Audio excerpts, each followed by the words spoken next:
શ્રીરામ અને રાવણનું યુદ્ધ જ્યારે શરૂ થવાનું હતું ત્યારે શ્રીરામે કહ્યું કે હું લંકાની વિજય માટે એક યજ્ઞ કરવા માંગુ છું અને તેના માટે મારે એક મહાન પંડિતની જરૂર છે અને તે પંડિત મારી જેમ વૈષ્ણવ હોવો જોઈએ. આ સાંભળીને જામવંતે કહ્યું, પ્રભુ, આ યુદ્ધ ભૂમિમાં એવો મહાન પંડિત મળવો અસંભવ છે, પરંતુ હું એક એવા પંડિતને જાણું છું. તે તમારો ભક્ત પણ છે અને તમારી જેમ વૈષ્ણવ પણ છે, પરંતુ તે તમારો પુરોહિત બનશે નહીં. ત્યારે શ્રીરામે તે પંડિતનું નામ પૂછ્યું. ત્યારે જામવંતે કહ્યું કે તેનું નામ રાવણ છે. થોડી વાર ચૂપ રહીને શ્રીરામે કહ્યું, જામવંત, તમે લંકા જવા રવાના થાવ અને લંકા જઈને રાવણને કહો કે તે મારા પુરોહિત બનશે કે નહીં. ત્યારે જામવંત લંકા રાવણ પાસે જાય છે અને રાવણને કહે છે કે હે મહાપંડિત રાવણ, મારી સાથે બે લોકો છે જે તમારી પાસે યજ્ઞ કરાવવા માંગે છે. શું તમે તેમના પુરોહિત બનવા માંગશો કે નહીં? રાવણે હા કે ના કહ્યા વગર પૂછ્યું કે તમે અયોધ્યામાં રહેનારા રાજકુમારોની તો વાત નથી કરી રહ્યા ને? જામવંતે જવાબમાં કહ્યું, હા, હું તેમની જ વાત કરી રહ્યો છું. ત્યારે રાવણે જામવંતને એક પ્રશ્ન કર્યો કે આ યજ્ઞનો ઉદ્દેશ્ય શું? લંકાનો વિજય છે. જામવંતે કહ્યું, હા. આ પછી પણ શું તમે તેમના પુરોહિત બનશો? રાવણે કહ્યું કે કોઈ પંડિતના દરવાજે આવીને ઊભું હોય અને તેને કોઈનું પુરોહિત બનવાનો લાભ મળે તો તેને કેવી રીતે અસ્વીકાર કરી શકાય? તમે જઈને તેમને કહો કે હું તેમનો પુરોહિત બનવા માટે તૈયાર છું. પછી રાવણે 9 ગ્રહોને બોલાવ્યા અને તેમને યજ્ઞ માટેનું શુભ મુહૂર્ત નીકાળવા માટે કહ્યું.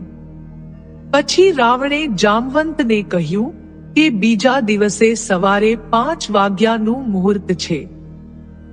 તમારા સ્વામીને આટલું કહી દેજો. ત્યારે જામવંતે કહ્યું કે પૂજાની સામગ્રી પણ જણાવી દો. ત્યારે રાવણે કહ્યું કે અમારા યજમાન તો વનવાસી છે. તેમની પાસે કોઈ પૂજાની સામગ્રી ઓછી પડી જાય તો પુરોહિતનું કર્તવ્ય છે કે પૂજાની સામગ્રી પોતાની પાસેથી લઈને જાય. કારણ કે રાવણ એ જાણતો હતો કે રામ વિવાહિત છે અને વિવાહિત પુરુષના બાજુમાં સ્ત્રી બેસે નહીં તો યજ્ઞની પૂજા અપૂર્ણ માનવામાં આવે છે અને હું અપૂર્ણ પૂજા ના કરી શકું. તેના પછી જામવંત ત્યાંથી ચાલ્યા ગયા અને રાવણ અશોકવાટિકામાં માતા સીતા પાસે ગયો અને માતા સીતાને કહ્યું કે તમારા પતિ એક યજ્ઞ કરવાના છે જેમાં હું તેમનો પુરોહિત છું. કાલે મેઘનાદ સવારે રથ લઈને આવશે. તમે તેના પર બેસી જજો અને યજ્ઞના સ્થળે પહોંચી જજો અને યજ્ઞ પૂર્ણ થયા પછી પાછા લંકા આવતા રહેજો. બીજા દિવસે રાવણ યજ્ઞના સ્થાને પહોંચ્યો તો શ્રીરામ અને લક્ષ્મણ બંનેએ તેમના પુરોહિતના પગે લાગ્યા અને રાવણના આશીર્વાદ લીધા. રાવણે આશીર્વાદ આપ્યા. રાવણે યજ્ઞ શરૂ થયા પહેલા શ્રીરામને પૂછ્યું કે તમારી પત્ની ક્યાં છે? તો રામે કહ્યું કે પુરોહિતજી તેમનું હરણ થઈ ગયું છે.